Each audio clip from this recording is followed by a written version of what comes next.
Welcome to Puro Politics, the political podcast of the San Antonio Express News. My name is Gilbert Garcia, Metro columnist, and I'm joined by Metro editor Greg Jefferson.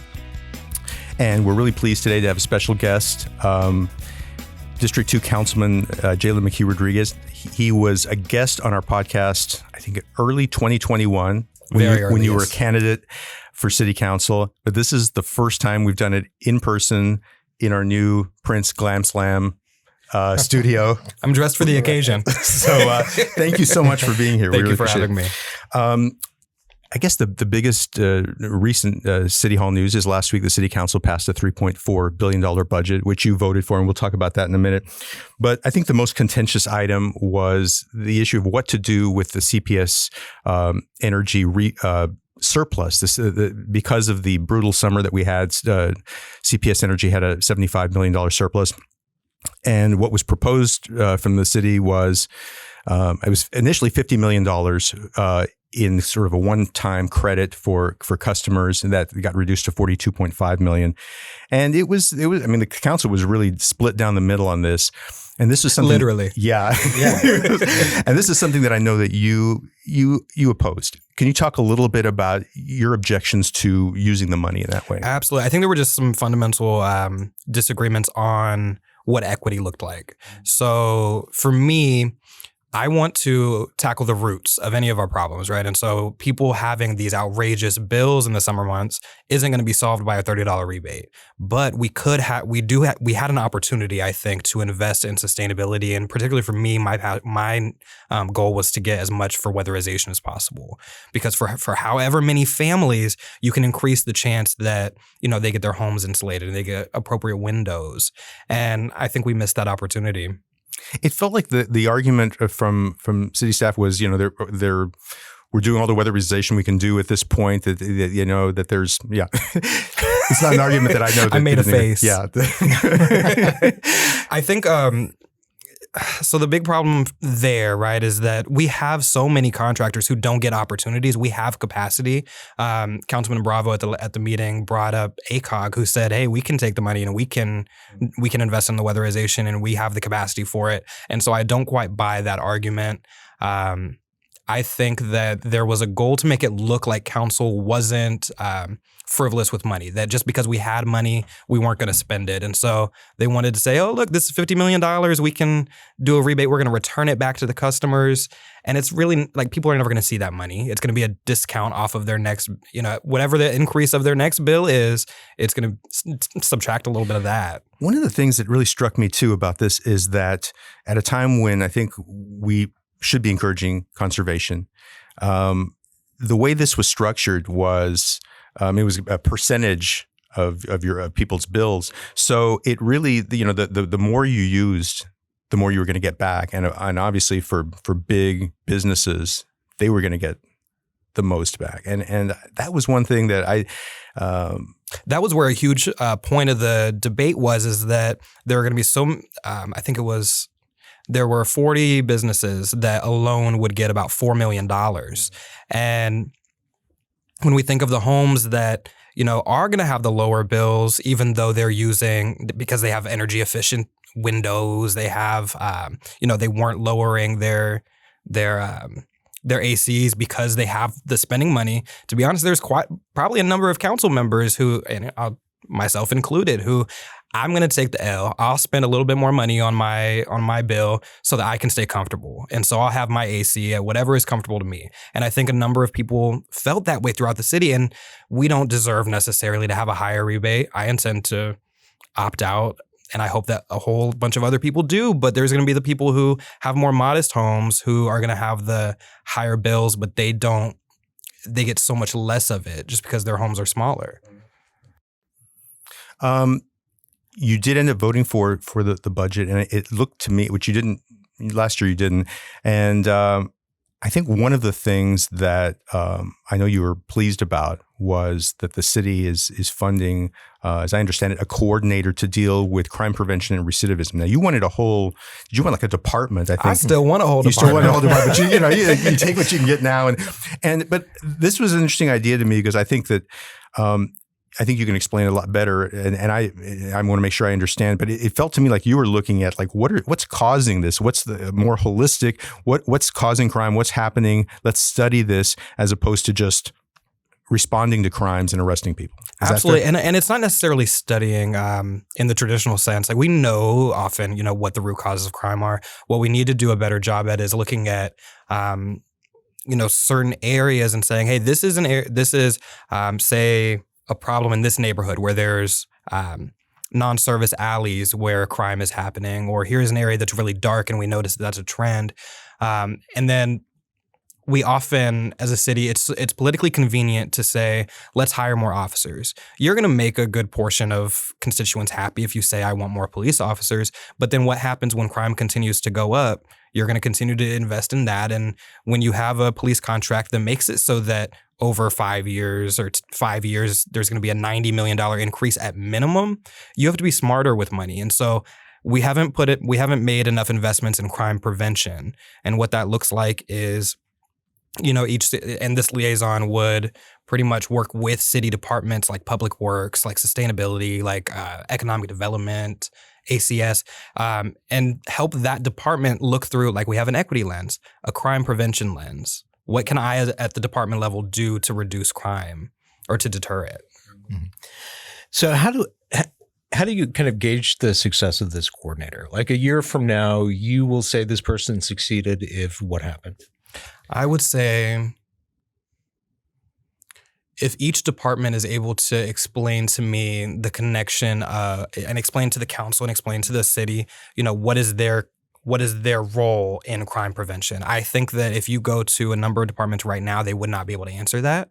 They have to get to that point first. And then from there, I hope to see programs implemented. I hope to see them playing a role at, coordinating with SAPD and the coordinator.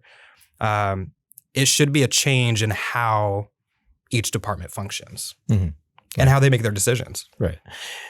Go ahead. Oh, yeah. So looking, you just got past this budget cycle. It was kind of brutal. It looked brutal.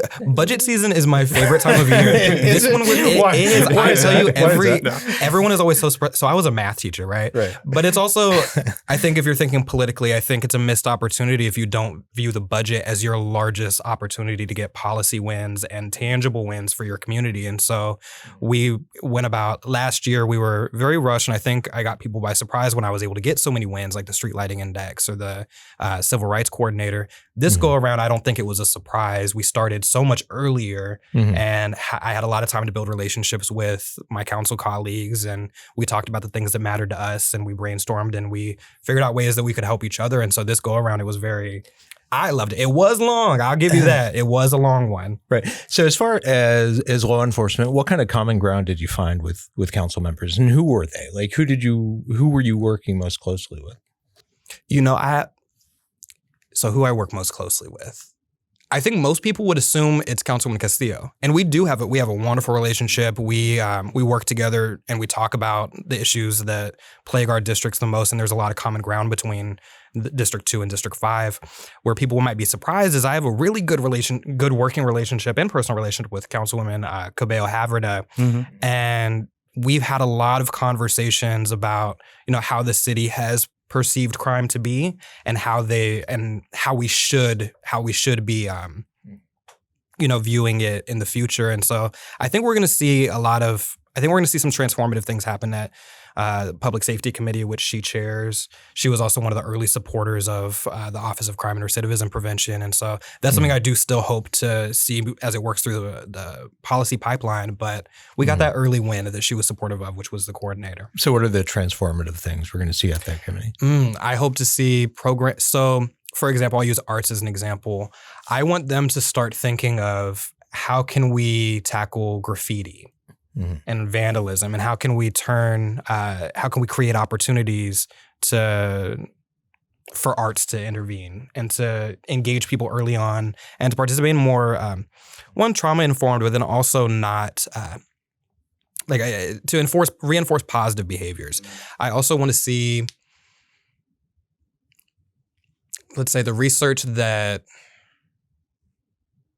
I'll say the research that's being done right now by UTSA and the research that's being done nationwide, I want to see some recommendations, being followed through on. We have so many studies that we've done that we get a book as big as the budget binder, and I think we've invested a lot of money in it, and then we don't see any results because we don't implement any of the recommendations. So transformative in the fact that, maybe we'll listen to the experts. Maybe we'll follow through and implement some of those, and we'll make smarter investments and not politically convenient investments. I want to ask you a little bit about the city's Migrant Resource Center, which was opened on July 7th to deal with this influx of asylum seekers who are coming through San Antonio on their way to their final destinations. And, there's been some controversy about it with people in the neighborhoods in that area of town on the north side. You've also had some people in the firefighters union who have objected to the fact that firefighters are being used. I think that has calmed down somewhat by the fact that Catholic Charities is going to be sort of taking over operational control of the Migrant Resource Center. But last week, we had a situation where Florida Governor Ron DeSantis apparently sent someone into San Antonio to trick people, the asylum seekers who were staying there, to trick them into thinking that if they got on this plane to what was supposed to be Boston, this was going to work out really great for them. And of course, they were sent to Martha's Vineyard with the idea, I think, on DeSantis' part, that he wanted to own the libs and show, that's so ugly, right? Dump a bunch of people in this really rich, what's perceived as a rich liberal community. And what did they do?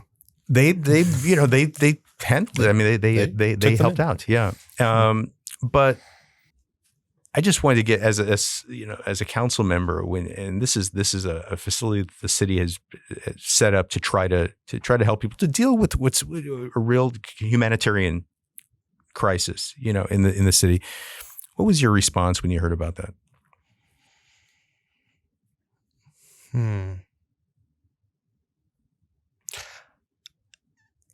I don't know that I have necessarily a very profound response, right? I don't think I'm surprised by any of those actions. Mm-hmm. I'm also surprised. I'm not surprised really about how some people have chosen to frame the Migrant Resource Center. I think the vast majority of San Antonians agree that we need a facility like that. We need to be providing support. We need to be doing what's right by all people, mm-hmm. whether they're visiting, whether they're living here, sheltered, unsheltered, all of the above. And I don't think, I don't think any bad faith efforts are going to prevail, mm-hmm. right? I think that so long as you do what you can with the resources you can to do as much good as possible, in the end, I think you'll move in that direction. Mm-hmm. So that's my initial response, or my initial thoughts. Are you aware of anything the city is doing to make sure that doesn't happen again, where you have a person going and misrepresenting themselves and what who they're representing to move migrants for politically motivated purposes? Is the city countering that at all? I can't tell you necessarily what the strategy is, and not because I can't tell you. It's because I don't know necessarily what the final strategy is going to be. But I know conversations are happening every day and every hour about how can we better improve and how can we make sure things like that don't happen. Last year, you filed a council consideration request on the issue of the Nondiscrimination Ordinance. And people will remember that in 2013, the city passed a Nondiscrimination Ordinance, which expanded sort of civil rights protections in the city to people in the LGBTQ community, as well as veterans. And I think your intent was to set up a system where, people were more aware, and that there was, and the people, if there were violations, that we had, people responding to that, and there was, they felt that they could report this. But also, one of the things that you wanted to do was to apply this to private businesses, and I wondered if that, looking back on it now, you feel like maybe that was a roadblock or something that's where you ran into opposition on the council, that issue of applying the NDO to private businesses. I think anytime, and this is something that now has been said explicitly, anytime you try to regulate or tell private entities, private businesses what to do, they're gonna oppose it no matter what, even if it brings more dollars and if it brings more conferences and whatnot to San Antonio. There's going to be folk who are opposed. I think, it's a timely discussion. I actually have a meeting today with the city attorney's office. We've been going back and forth with revisions, and I look forward to it coming sometime this upcoming year. I know it won't be this in December. I won't actually. No, I don't know when it'll be because it'll have to go to governance. Did the mayor talk to you at the time? Did he express any reservations about that? Or? We had conversations. And what happened in these conversations? What did he say?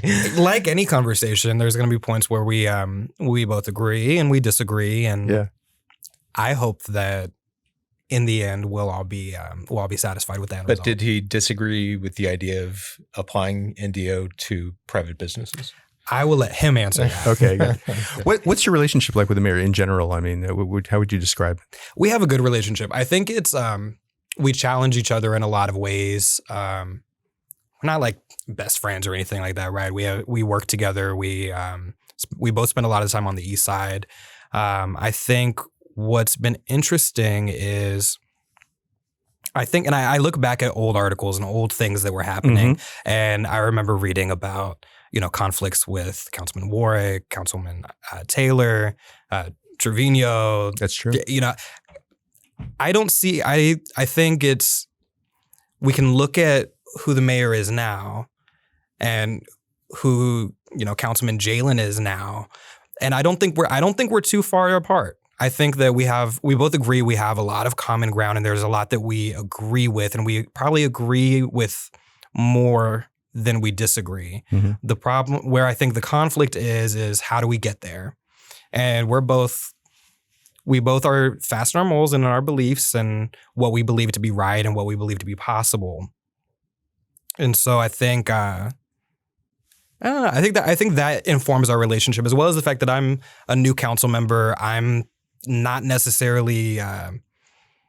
I think sometimes constituents will feel like my role is to defend the city and to defend the work of the city. I don't feel like it is my job. I feel like it's my job to bring the complaints and the concerns of my constituents and that anger to the city.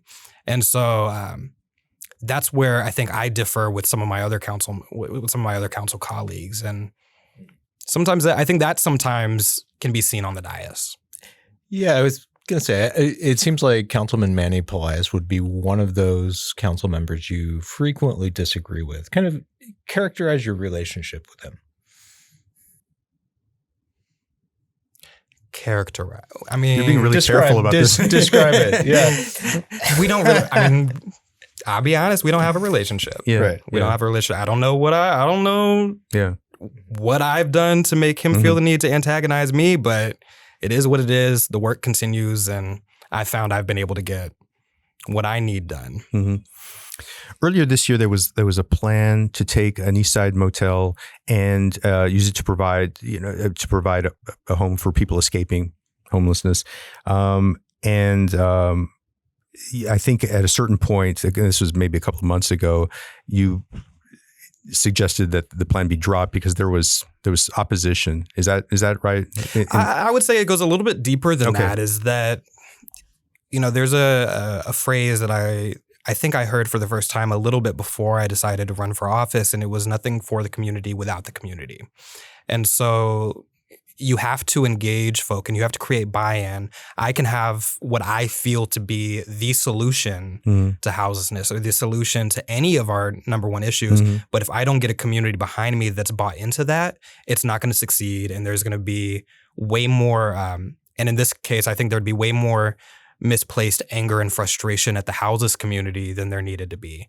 So any plan that comes forward, I think, one, you need to get community buy-in. You need to learn from the community, what does it take to be successful in their community? How can you make a facility like this feel like it's, not just some, a prison, a gated prison in a neighborhood?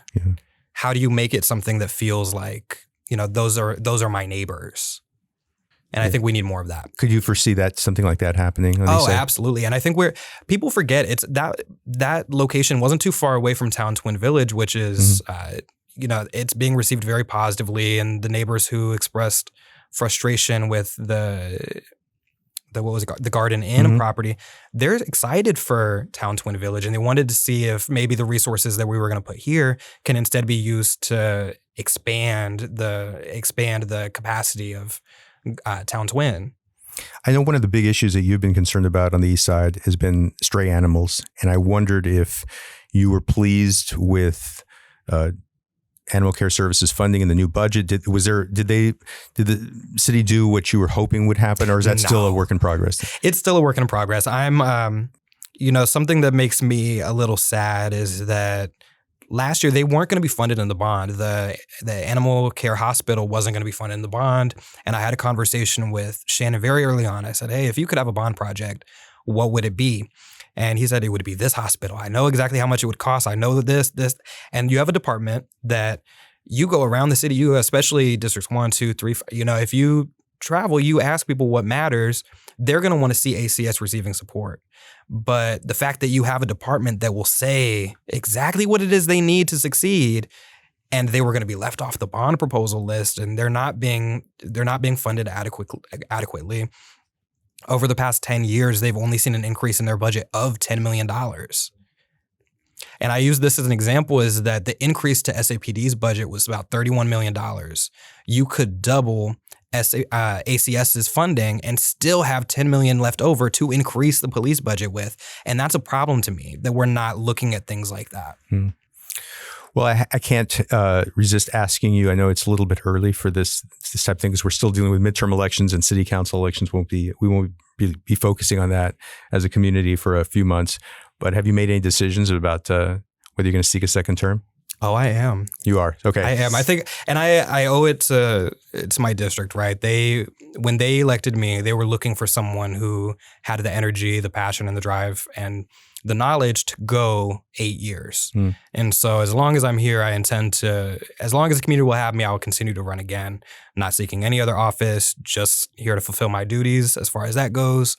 And I'm excited. We've been people have actually thought I'm in the November election because we never really stopped block walking, and we're giving out flyers and we give out information for our office. So we're increasing our workload, but we're also increasing the amount of people who engage with our office. And so they think, oh, it's y'all only come around during campaign season. I'm like, I'm not in campaign season. By the way, do you think it would be better or worse for the city if we did have city elections? I know people always talk about, obviously we'd have a much bigger turnout, but if we had them in November. If we have the kinds of campaigns that have historically been done in city elections, it would be a disservice to have them in November. If candidates and incumbents will make the effort to engage their larger community and the voters who don't normally come out in municipal elections, and if, folk like me, if we're putting in the effort to reach as many people as possible, there should be no problem with November elections. Well, we're going to take a question from a listener, and we've encouraged people to submit questions at expressnews.com/Ask Puro. And we're going to try to answer it. And I want to get your thoughts on it, Councilman. This person is asking, I hear Beto O'Rourke, Democratic candidate for governor, as part of his platform will be promising legalizing marijuana and the opening of casinos. Is that true?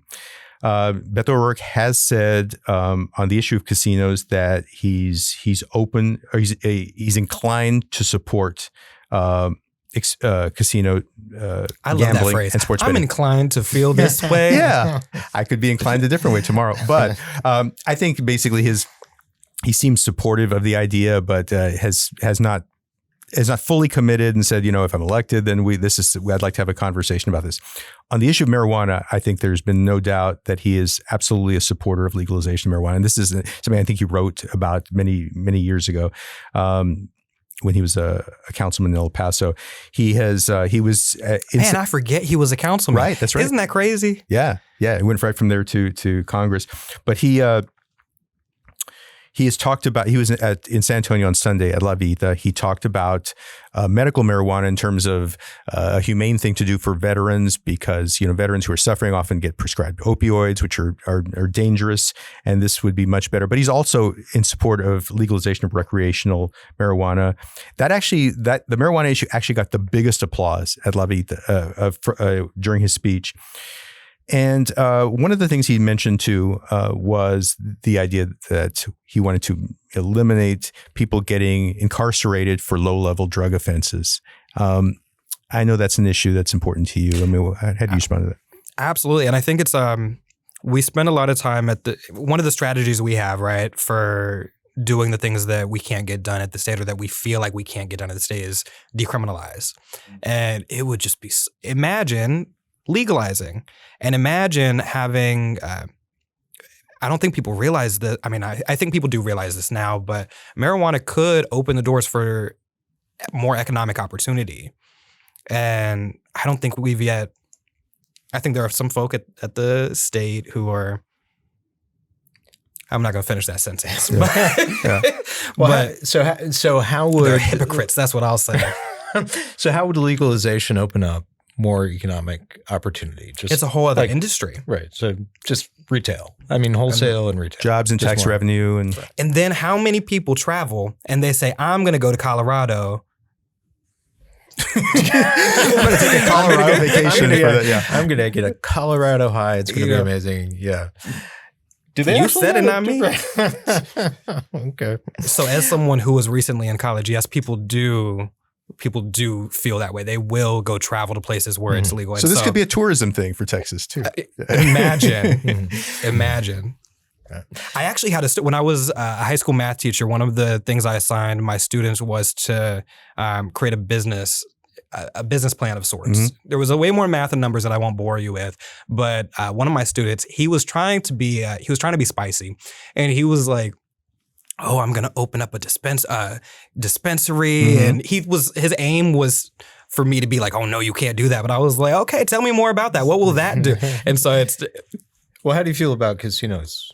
Should they be legal in Texas? I mean, it would open up another industry. I don't think I'll say I personally would not be opposed. I did go to middle school in Las Vegas. And so I think I just view it a little bit differently than people who grew up in San Antonio or grew up in Texas. I think it's going to be an important conversation about where, because zoning is one of the biggest issues that I think we have. I've said this before, and it sounds horrible. It sounds like it just sounds a little dumb, but zoning is one of the things that keeps me up at night. It's one of the biggest roles of the city, because you're telling people what. One, you're telling people what they can and cannot do with their property, but two, you're telling people what can exist next door to them. Yeah. And so if it happens, we'll have to have a conversation about what does that zoning look like, and what does that what kind of corridors do we have available that might make it more conducive or more acceptable. But Councilman Jalen McKee-Rodriguez, thank you so much for being part of our podcast. Thank you for having me. And on that note, we're going to wrap things up. Thank you all for listening. We hope everyone out there is doing well, and we'll be back next week. Take care.